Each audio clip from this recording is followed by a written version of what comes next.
Жалпы көрсөлө саламатсызбы, урматтуу көрүүчүбүз. Газеттеги маек студиясында тартылууга даяр турабыз. Бүгүн биз Рустам агабыз менен баарлашабыз. Жалпыңыздарга жагымдуу көрүү.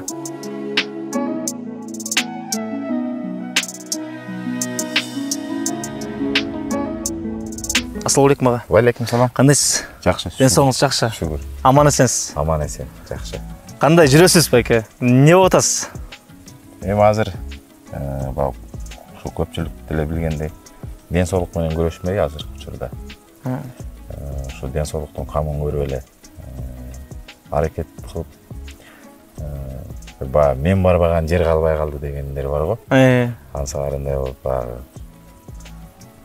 кайсыл жерге кандай кулагың бир жакшы жерди чалып калса деле ошол жака барып аракет кылып ошо аракеттин үстүндө жүрөм азыр.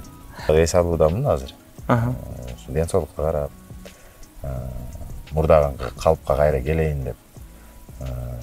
Эми баягы үчүктасам түшүмө кирбеген бир ооруга чалдыгып калдым.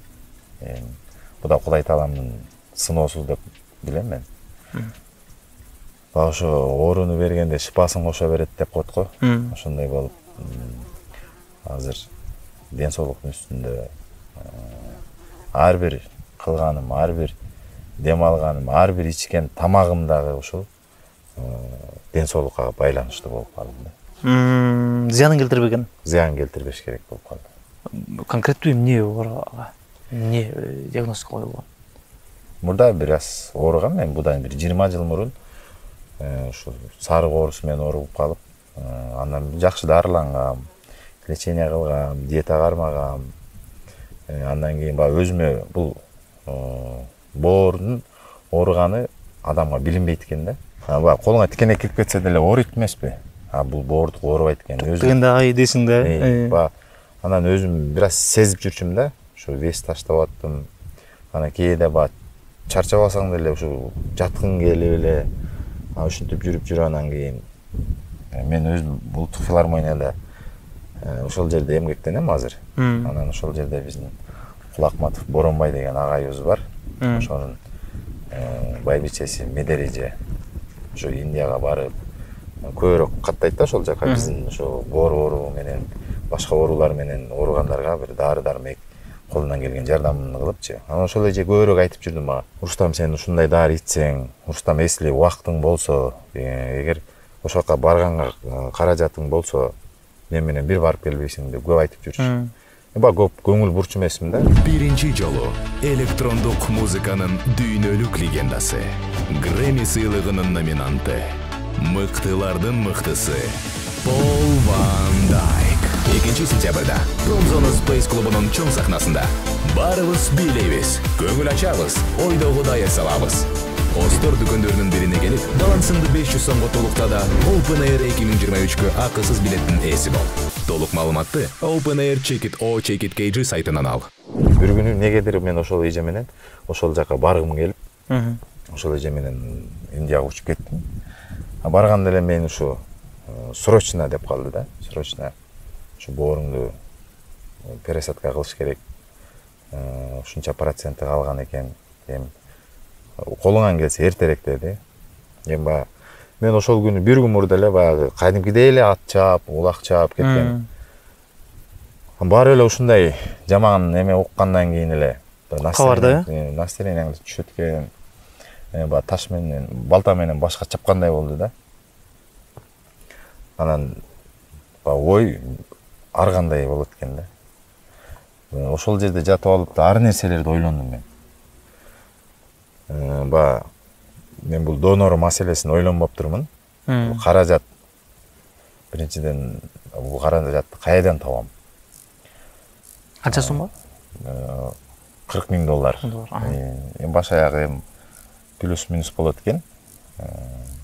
Көбүрөөк эле сумма акча керек болду. Анан ошол жерден мен башка жака кетип калгым келди да. Ушу үй бүлөмө дагы ушу залакасын тийгизбей, мына эми балдарым эми чоңоюп келатканда, эртең дагы ушул бир жерде үй жок, бирөөнүн үйүндө башың калкалап калбасын. Андан көрө Кудай Таалам канча өмүр берет мага. Андан көрө башка бир өлкөгө кирип кетейин деген ушундай да ойлор келди мага. Анан ал сөз тукканда ошо биринчи чыңгызга чалдым. Мырзаев досума. Ушундай дос, ушундай болуп калды десем. Ал угуп эле ада шок болду. Анан угуп эле алып ошо филармонияга барыптыр. Ошо концерт уюштурсамбы деп эме кылыптыр да. Анан барып ошо Кыргызбай агай менен жолугуп ошо алдыда ошол коюлган даталарга концерттер бар экен. Ошодан пайдаланып ошо жалпы филармониянын жааматына Кыргызбай Арапбаевичке ушундай ыраазычылык билдирип кетким келет. Ошондой бүтүндөй филармония тикезине тик туруп, мени колдоп, ошол жерде концертинде уюштуруп, колдон келген жардамдарын беришип, өзүмдүн коллективим, ошо эл шайлар тобу, эстебес тобу, баардык менин жанымда жүргөн чөйрөдө. Ошол филармония, улуттук филармониядагы жаамат ушундай. Мен андай күткөн эмес да. Мен жаркылдап эле ошол жерде күлүп жайнап, тамаша сөзүм сүйлөп, кадимкидей эле жүрүп. Анан уккандан кийин көп жакындары ушу телефон чалуулар болуп атты. Кандайсың деп.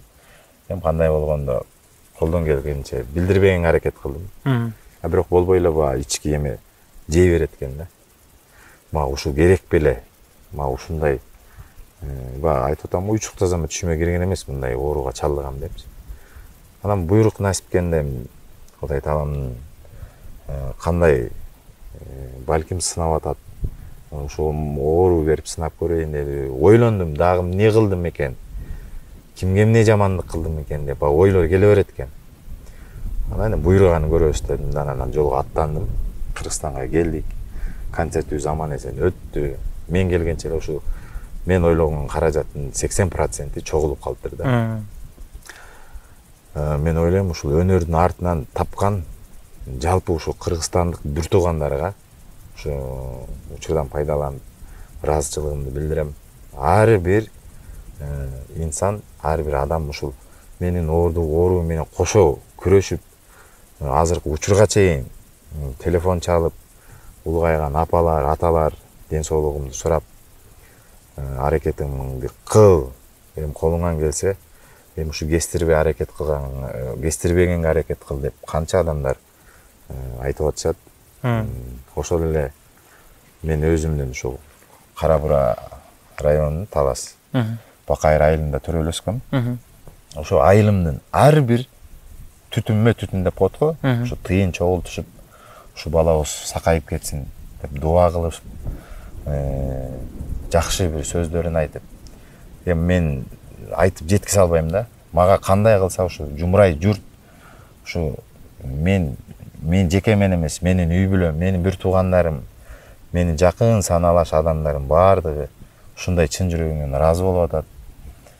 Ушу менден кайтпаса да ушул Кудайдан кайтып, ар бир берген жардамдары ушу үй бүлөсүнө бир жакшылык алып келген, бир жакшы нерсе болсун деп ниет кылам. Сонда. Сиздин интернет баттарында жазылып жүрөт. Бир канча жыл мурун сиз гастролго барганда, тишиңизди дарылатканда жугузуп турмун. Бул кандайча жугат, бул эмне болуп чыгат? Бул эмне оору? Вирусный деп коет экен.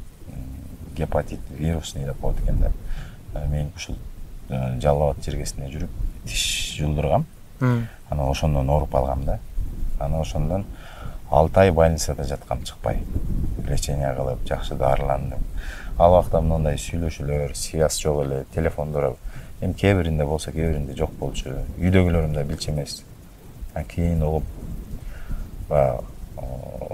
атаң өлсө да баары угузуш керек деген сөз бар эмес. Анан үйдөгүлөргө айтып, ушундай ооруп калдым, жакшымын деп.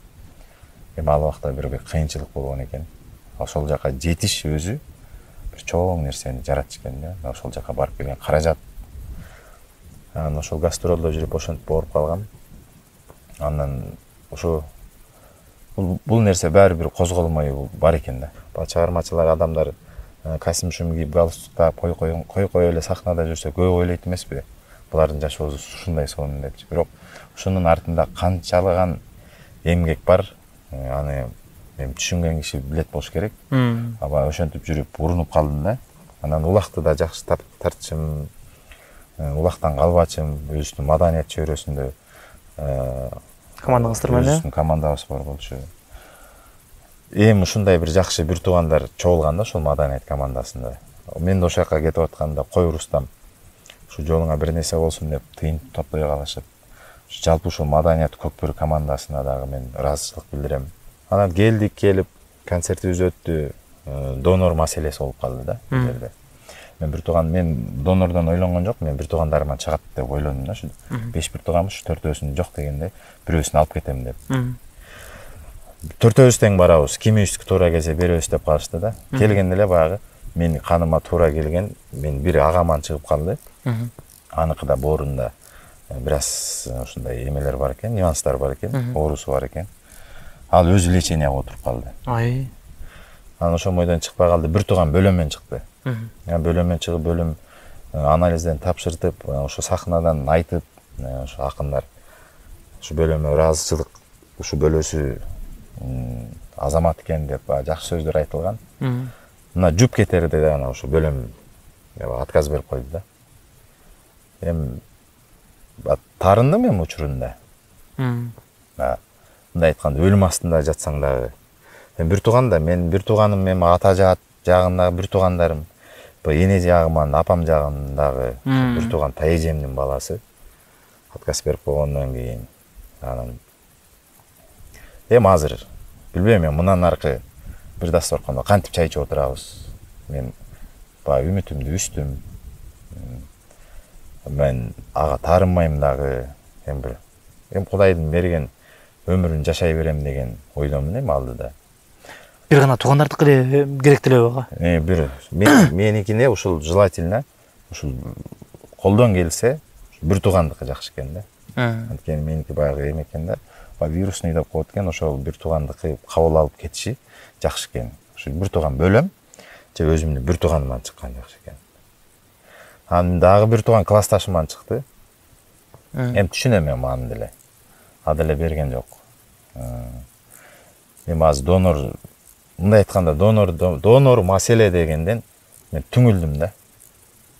Эми баягы үмүтүмдү үз элек, балким чыгып калар. Анан Турция менен кеңештерди алдым Турциядан. Анан ошо Турцияга аттанып, мына кетем деп атканда, Москвадан күчтүү гепатологдор бар дегенден ошо Москвага кеттим. Ак барып да лечение кылып келдим. Мага орустардын неси жакты. Болот же болбойт деген сөз бар экен. Ачык эле. Ачык эле. Алар айтты, колуңан келсе, бир тууганыңан болсо алмаштырып сал деди. А болбосо, эми ушу дары-дармек менен, эми кымбат дары-дармек. Бирок ошо менен лечение кылып жашай бер деди да. Эми мындай айтты да, сен өзүңдүн бооруң менен 5 күн жашаганың, 15 күн жашаганың жакшыбы? Же башка эле бир боор менен 5 күн жашаганың жакшыбы дегендей түшүндүрдү да мага. Анан эми калганы бир Кудайдан. Анан орустар айтты, сен биринчиден өзүңгө гана оңдошуң керек деди. Өзүң психологически адам өзүн оңдош керек экен. Мен ооруган жокмун. Мен оорубайм. Мындан ары меники жакшы болот. Ойду туура коюш керек да. Ойду туура коюш керек экен. Ошол эле учурда ошол болду, мен аяктым деп кетпей, ошол эле тамактанууну, ар бир кылган ишиңди ошол эле учурунда уктап, учурунда эс алып, учурунда туруп, бүт нерсени мага ушундай чөткө түшүндүрүп берди да. Сиздин эми баягы үмүтсүз адам болбойт го? Анан сиз өзүңүз айтып атпайсызбы, мына кетерде, мына барарда баягы отказ болуп калды депчи? Аябай эле сокко болду экесиге. Катуу сокко болду. Мен 2 жолу барып келдим Индияга. Анан бир тууган эжемдин кызынан чыкты. Жээним. 21 жашта, веси да 47-48 килограмм. Мен ошол жээниме учурдан ушундай ыраазымын да. Жүрөк тоодой экен. Мен тайкеме биринчи кетип атканымда колуман келген эмени кыла албай калдым. Мен боорумду берем дептир да. Мен аны укпайм. Мен кийин угам. Анан ошентип анан кийин эми ошол Индияга барыш, ошол эле ар бир тамгаң, ар бир басканың бүтүгү келип каражатка такалат экен да. Мен ошол мен айтып атпаймынбы, ушундай жумурай журтка ыраазымын деп. Тыйының болбосо жашаш кыйын экен да мындай. Эми акчаң болсо аракет кылат экенсиң.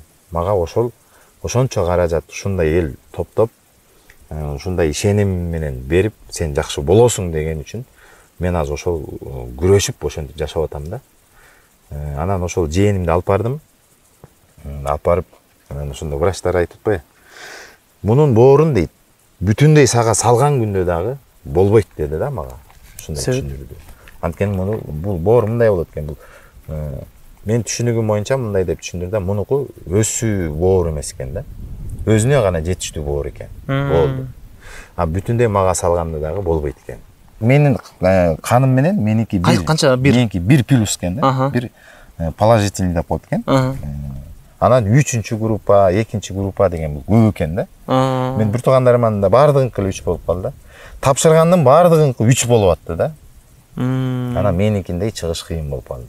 Ба жырганыма жылкычы болуп турму дейт го, ансыкарындай. Кайрылып ошо элге кызмат кылып, Кудай буйрса, колдон келсе, аккордеонумду көтөрүп алып, таза оорлошуп баратса, отуруп алып ырдаганга даяр. Хата, соны күтөбүз ага чындыгында. Ооба.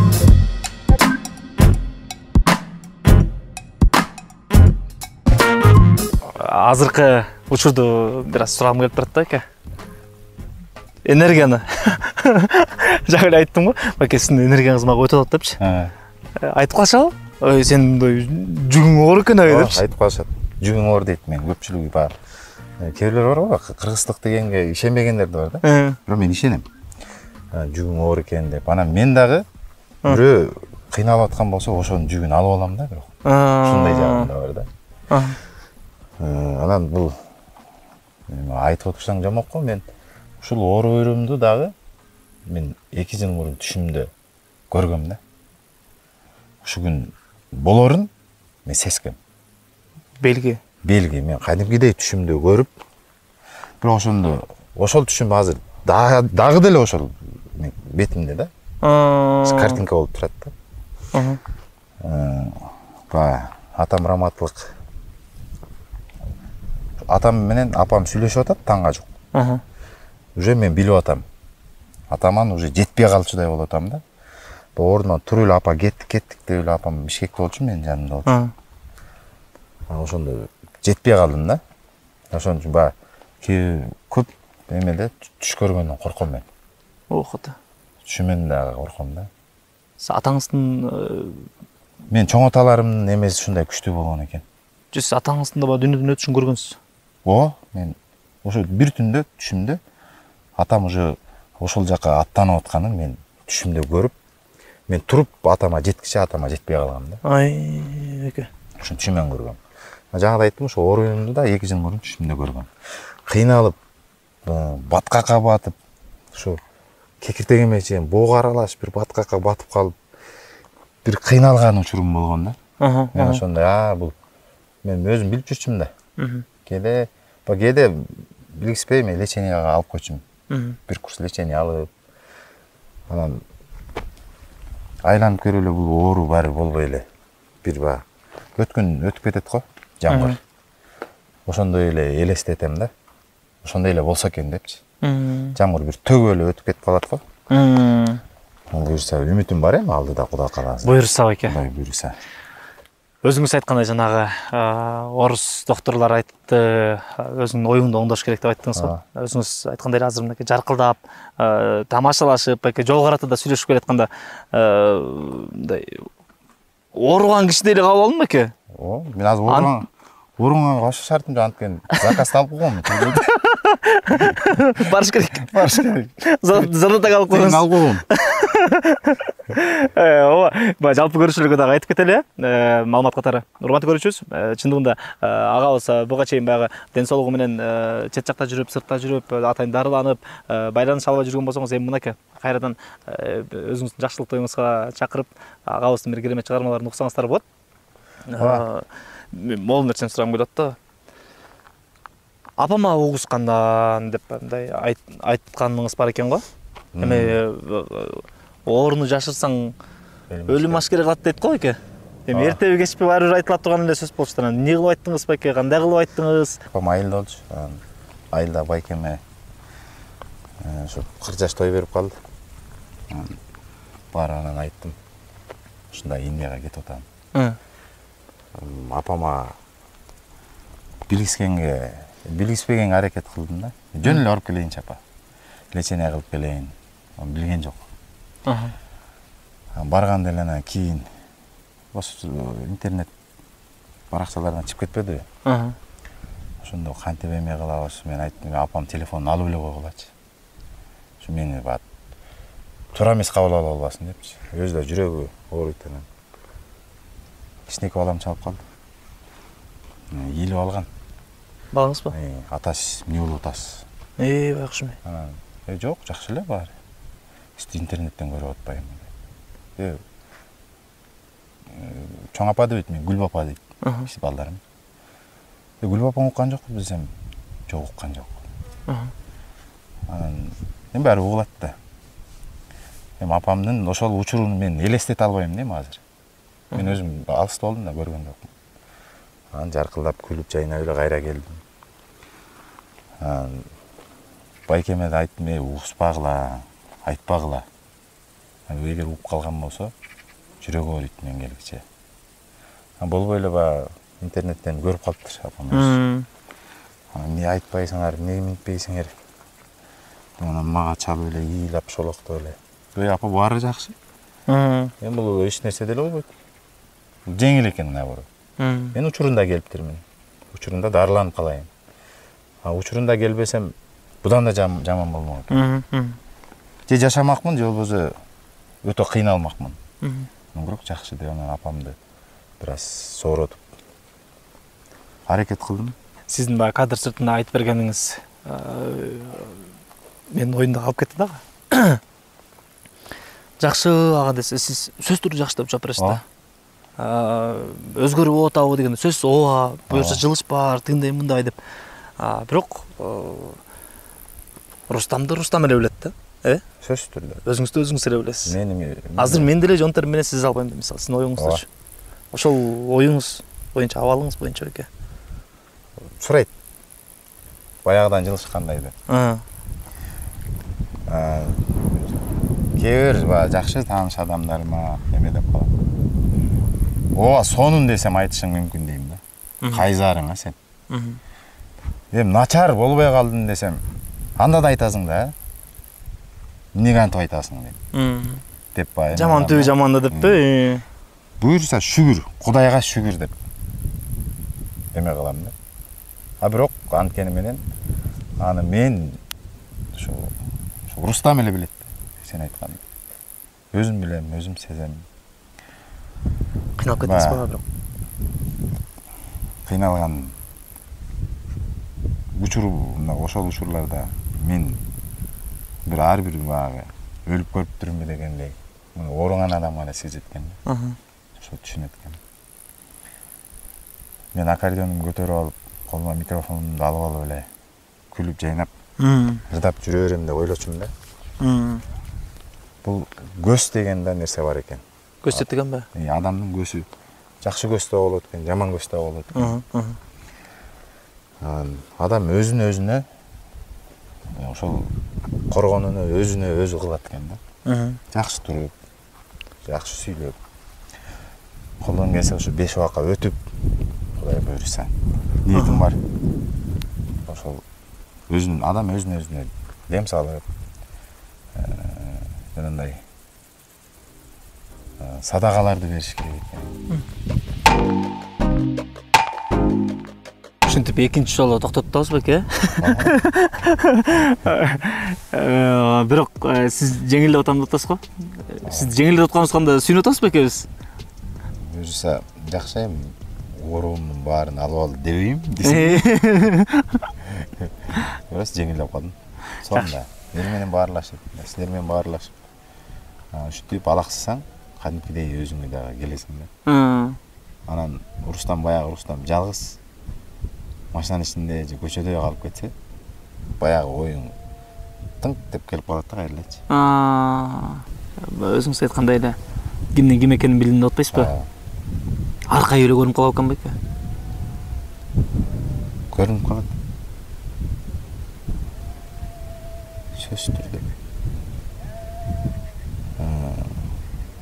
Мындай экен да. Ушул Жакшылыкта билмейт экен көп нерсечи. Жакшылыкта эми ким келди, ким кетти быржыбай танбас болот го. Жамандык мындай нерсе башыңа келгенден кийин көп адам, көп жакындарың терилип калат экен. Мен ойлойм, мага бул нерсе сыноо деп элестетип атам. Өзүңө кел. Сен чөйрөңдө мындай адамдар да болгон, мындай адамдар да бар деген. Көзүңүздү ачып койгон турган да? Көзүмдү ачты да. Жакын жүргөн адамдарың деле мындай кош мамиле кылып коет экен. Анан сен ошол менен эле орукчан болуп калып калчудай элестетет экен. Бунун эки жолу бар экен да. Жакшы болуп кетесиң. Же катуу тийбейт болуш керек деп ойлойм. Же өлүп каласың да. Болду. Мен ойлойм, мен Кудай буйрса мындан аркысы жакшы жол менен келатат. Жакшы болуп кетем. Буйрса. Ушунча элдин дуасы. Ушундай мен кайсыл жерде отурбайын ушундай ыраазымын да. Ушундай кыргыз элинин уулу болуп төрөлүп калган. Айрыкча башка ушундай иш түшкөндө биримдиктүү эле экенин, ынтымактуу эле экенин байкап болуш керек да дароо эле. Сөзсүз түрдө. Мен азыр деле ошол кыйналып жүргөн учурда дагы баягы айтып аткан жардам бергенимди токтоткон жокмун. Колуман келишинче 5-10 сомдон жардамды берип аттым. Ошолордун да дуасы тийсин. Ошолор да Кудай буйрса чогуу сакайып кетейик деп. Элден алганыңды кайра элге жумшасаң жакшы нерсе да. Эл сага ошондой үмүт менен берди да. Жакшы болуп кет деп батасын тилеп. Мен ошо ар бир берип атканымда дагы меники эмес, элдики, элдин батасы тийсин деп мен да айрымдуулук кылып аттым. Азыр да токпот элек кылып атам. Жок деген ошо мага дуа кылгандын бир миллион киши кылса ошонун бир 200 ошол кишиге да тийип кетсе экен деп. Буга чейинки чыгарган ырларыңыз, чыгармаларыңыз олуттуу да экестиги. Маани маңыздуу айт жою бар. Анан көпчүлүгү азыркы айтып калышат го, коомчулук ушундай ырларды сагындык, ушундай ырларды күтөбүз депчи. Анын сыңарында эми азыр ой басып, сиз ойлонуп отурганда дагы да болсо бир терең ойлуу ырлар чыгат болуш керек эместен. Сөзсүз түрдө. Эми мен көп тажрыйба топтодум да. Бир жагынан мага сабак болду, бир жагынан сыноо болду. Эми күчтүү чыгармалар алдыда. Жакшы элге мааниси терең ырларды ден соолукка байланыштуу ошол ак кара дей турган сен кимсиң, сен ким элең, азыр ким деген мен оюмда көп нерсе бар. Ошонун баардыгын Кудай буйрса ыр менен жеткирем деген. Күбө болобу эки ошонун баарына. Анан ал ырды укканда демек агам ошол учурда могуну жазган экен. Ошол учурда бул кайрылыктар чыккан экен да. Азыркы учурда канча пайыз иштейт? Азыркы учурда мен биринчи барганымда ушу 80% жарабайт деген да. Анан кийинки барганымдагы 60% жарабайт. 40 жарап калды да. Менин оюмда 100% иштеп келатат деп үмүтүм. Ошо баардык жумурай журтка мен тааныган, мен тааныбаган, өзүм чогуу иштеген, жалпы ушул чыгармачыл чөйрөдө жүргөн эжелериме, агайларыма колума кол, бутума бут болуп, ошо чыңгыз башын кармап ошол жерде жүрдү, ошого жардам берип, мен көрбөсөм дагы жүрөгүм менен туюп аттым да, баарын сезип аттым. Сахнада жүргөн баардык ага инилериме, досторума, жумурай журтка, бир туугандарыма, жалпы ушул айылы элиме, ушул Бакайыр деген, бак конгон бир Бакайыр деп тамашалап сүйлөп калабыз. Ошо Бакайыр айылыма ошол жерде классташтарым бутуна тийбей түтүнмө түтүн мен берем деп алганга жетишпей калган экен. Мен ушундай ыраазымын. Эч ким оорубасын. Тек берсем көп чачсаңыз чынында. Буюрса. 100гө чыгалы. Ооба, 100гө чыгалы. Жактан сурана берели ага. Анан биз да ден соолук каалайбыз. Рахмат. Жалпы Кыргыз элибиздин чындыгында сиздин мындай маалыматыңызды укканда көпчүлүгү күтүлбөгөн жерден мындай оору өлкөбүздө мындай көп болуш керек да. Бирок эл инсан болгон үчүн, эл адам болгон үчүн сиздики жарык этип чыгып, анан элдин колдоосунда татып, сиздин азыркы учурда мындай ден соолугуңуздун жакшырышына бир сонун көмөк көрсөтүп атат дагы. Анан үй бүлөңүз менен аман болуңуз, өзүңүз жакшы караңыз, эркелей бербей эртерээк чыгыңыз байке жумушка. Силердин да ишиңерге ийгилик. Рахмат ага. Силер да ошол элдин жакшы жактарын эфирге алып чыга бергиле. Силер болбосоңор чынында мен жана кадр атында айтпадымбы? Мен бир аз айтып кетейин эми ошону. Байке эртең менен чалат, күлөт мага чалат. Айтчы, эмне болду? Деп улам эле күлөт. Сага биякта Куран окутуп келип атышат дейт. Апай. Койчу. Ооба. Ким? Баланча келди. Анан өзүм сүйүнүп калдым. Кудай буйрса өмүрүм узун болот экен. Ушундай да учурлар болуп кетти. Баягы кече эле келди, буйрса жакшы дегенди, балким баягы ушул жүрөгүнөн кейип жүрсө керек да. Эмнеге мындай болуп кетти? Кече эле өтүп кетти дегендей. Каңгырсып болуп калган. Анан апам айтып күлүп тамаша. Өмүрүң узун болот экен. Кудай буйрса. Досторума айтып, тааныштарга айтып күлдүм бир сыйра. Баары жакшы жака эме кылып, жоруп, өмүрүң узун болот экен. Силер ойлогула мен өлүп калат деп мен 100гө чыгам деп тамашалап. Байке, себеби баягы ооруду деп чыккандан кийин эле сиз бир топ убакытка жоктоп кеттиңиз да. Баягы соц тармактарга, тиги байланышка сизге чыкканга ала кабалыңызды мындай дайыма мисалы бүгүнкүдөй маек берип, жакшымын деп өзүңүздүн дайыныңызды билдирип турсаңыз, анда мындай көпчүлүк сарсанаа болбойм деп тынчыраак жашамак болуш керек деп байке. Анан ал сиздин айылдашыңызга деле, ал сиздин көрманыңызга деле рахмат айтыш керек го эке. Демек сарсанаа болуптур сиз үчүн ойлонуп туруп эке. Сөзсүз түрдө. Тирек чыгармачылыктан кайра эле өзүңүз айткандай эле ошол эле кийимиңизди, ошол эле кыягыңызды көтөрүп алып, сонун оондорду жаңыртып жүргөнүңүздү эле көрүп калалы. Бар болуңуз, аман болуңуз байке. Рахмат. Чоң рахмат. Көрүшкөнчө. Ооба. Мына ушундай урматтуу көрүүчүбүз. Биз бүгүнкү берүүбүздү жыйынтыктайбыз. Өзүңүздөрдүн ден соолугуңуздарды жакшы караңыздар. Эч ким оорубасын. Анан сөзсүз түрдө агабыздын ден соолугуна баягы өзүңүздүн салымыңызды бул комментарий бөлүгүнө жазып кетсеңиз болот. Бул өзүңүздүн батаңызды, өзүңүздүн каалооңузду ар бир каалоо тилек кабыл болсун да. Биз жыйынтыктайбыз. Кайрадан кийинки берүүдөн көрүшкөнчө аман эсен туруңуздар.